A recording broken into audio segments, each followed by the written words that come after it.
Hello friends, एक बात बताइए, क्या आपके दिमाग में कभी ऐसा आया कि मेरा जो भी सैंपल है मैं उसको 2-3 बार कॉपी कर लेता हूँ और वो काफ़ी लार्ज सैंपल बन जाएगा। क्या फ़र्क पड़ जाएगा रिजल्ट्स पे? कभी करके देखा आपने ये एक्सपेरिमेंट? आइए आज देख लेते हैं क्या होगा इससे।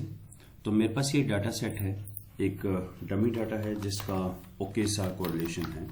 तो इसका कोरिलेशन चेक करें कि ये पहला एरे और सेकंड एरे 0.76 है, ठीक है कोरिलेशन। तो मैंने इस डाटा सेट को, जो कि 10 ऑब्जर्वेशंस हैं, मैंने 60 टाइम्स कॉपी कर दिया और ये मेरा डाटा बन गया 600 का डाटा।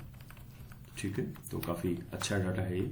600 मतलब काफ़ी ठीक डाटा है उस हिसाब से। तो अब मैं इस पे रिग्रेशन रन करके देखता हूँ दोनों पे, और हम देखते हैं कुछ फर्क पड़ेगा या नहीं पड़ेगा। So okay, regression Y range ये सही है, एक्स रेंज ए वाली सही है, आउटपुट 31 में दे दे, ये भी ठीक है। और इसी को एक बार और करते हैं। नाउ वाई रेंज हमारा ये वाला वाई है जिसमें लेबल इंक्लूडेड है, एक्स हमारा ये एक्स है, लेबल इंक्लूडेड है, और आउटपुट मुझे दे दे यहीं पे एन कॉलम में, N1 में। ओके, इन दोनों का मैं डेसिमल प्लेसेस कम कर लेता हूँ। एक्सेल में ये 2 बार आता है लास्ट का, तो इसको हटा देते हैं और इसको थोड़ा सा ठीक कर देते हैं रीडेबल फॉर्म में। डेसिमल पॉइंट कम कर लेते हैं ताकि हमारी रीडेबिलिटी बढ़ जाए इसकी। ये ठीक है, और यही फॉर्मेट इस पे कर देते हैं।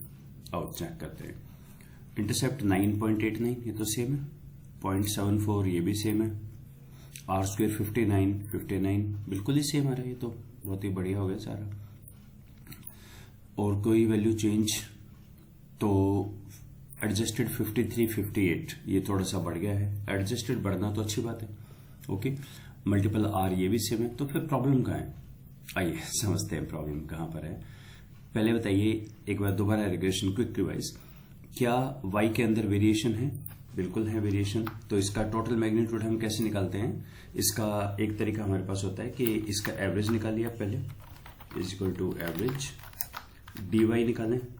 डी वाई एवरेज से कितनी दूरी पे है हर नंबर, तो सॉरी एवरेज से इस नंबर पे है, ठीक है। और इसका स्क्वायर कर लेते हैं, डी वाई का स्क्वायर कैप 2। सो इन सबको ऐड कर देते हैं। ये हमारा आ गया 79.6, ये है 79.6। कोई बहुत हम कॉम्प्लिकेटेड मैथ नहीं कर रहे, सिंपल सी बात कर रहे हैं। टोटल वाई के अंदर वेरिएशन है, बिल्कुल है, सेम तो नहीं है। कितनी वेरिएशन है? मीन से कितनी दूरी पे है उसका स्क्वायर कर दिया, ठीक है, ऐसे निकाल दिया। या इसका एक और भी तरीका है, एक्सेल में अगर आप करें तो एक्सेल में तो सीधा एक इन्होंने दिया हुआ है DEVSQ, डेविएशन निकालो किससे? मीन से, फिर उनका स्क्वायर कर दो और उनका सम कर दो। तो ये जो मैंने 2-3 स्टेप में किया ये 1 गो में आ जाता है, 79.6 आ गया ये।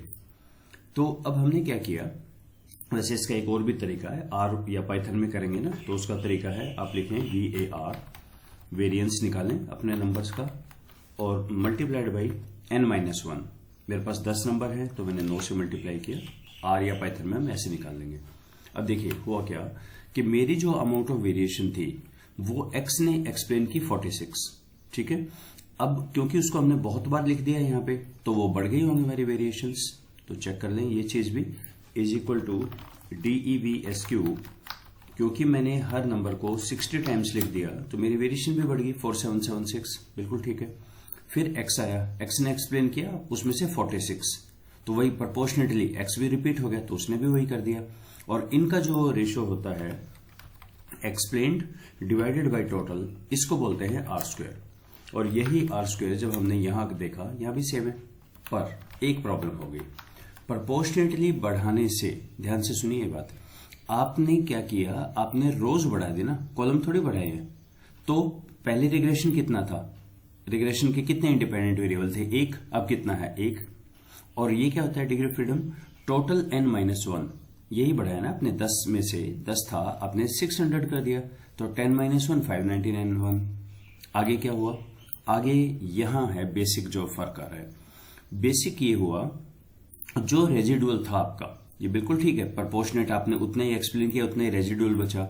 लेकिन अब वो रेजिडुअल डिवाइड हो रहा है आपका, यहां 8 से था, यहां 598 से डिवाइड हो रहा है। ये समझ पा रहे हैं इससे? और यहां देखिए 46 एक्सप्लेन पहले 1 कर रहा था, अब वो 1 2 7 कर रहा है। तो मीन स्क्वायर देखिए और एफ की वैल्यू देखिए, यहां है जो आंसर लाइज हियर कि प्रॉब्लम क्या आती है। तो आप ये बोल सकते हैं कि एफ तो 4 से ज्यादा अच्छा होता है, सिग्निफिकेंट है, ये भी सिग्निफिकेंट है बिल्कुल। लेकिन और देखिए टी की वैल्यू यहां 6 थी जो कि 55 होगी, ठीक है। आपने कहा 10 टाइम्स, हमने 60 टाइम्स बढ़ा दिया, ये ऐसे नहीं बढ़ रहा प्रपोर्शनेट। और क्या हो गया, इससे भी मेन फर्क यहां पे ये पड़ा कि आपकी जो प्रिडिक्शन है ना, पहले आपका इंटरसेप्ट था 9, तो आपने कहा 6 से 13 के बीच होगा, अब वो आप कह रहे हैं 9.89, अब वो कह रहे हैं 9 और 10 के बीच होगा। बिल्कुल ही माइनर सा प्रिडिक्शन हो गया, छोटा प्रिडिक्शन हो गया। तो हमारी टी वैल्यू भी गलत हो गई, एफ वैल्यू भी गलत हो गई, इवन एडजस्टेड भी गलत हो गया। क्यों गलत हुआ एडजस्टेड? इसलिए गलत हुआ एडजस्टेड आर स्क्वायर क्योंकि ये फॉर्मूला है हमारा। एडजस्टेड कैसे निकालते हैं हम?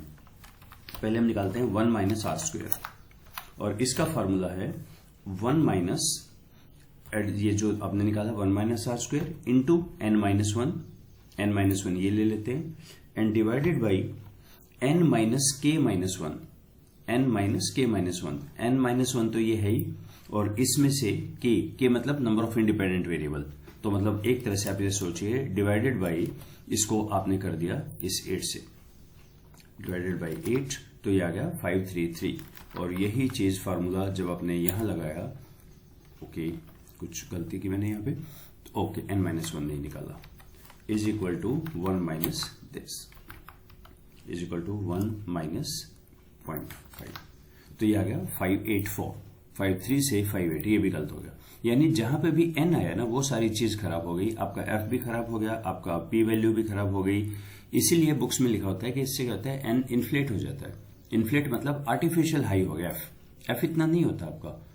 एफ में एक्चुअली प्रोपोर्शनेट, ये तो बिल्कुल ठीक कह रहे हैं आप, इसमें से उतना ही एक्सप्लेन हुआ, पर ये तो नहीं बढ़ा पाए ना, एन तो उतना ही आपका, इंडिपेंडेंट वेरिएबल तो एक ही है। तो इससे एफ की वैल्यू भी गलत, टी की वैल्यू भी गलत, प्रिडिक्शन भी गलत, सारा वैल्यू, न्यूमेरिकल वैल्यू बिल्कुल वही है, पर उसके अलावा सारे रिजल्ट्स खराब हो गए हैं।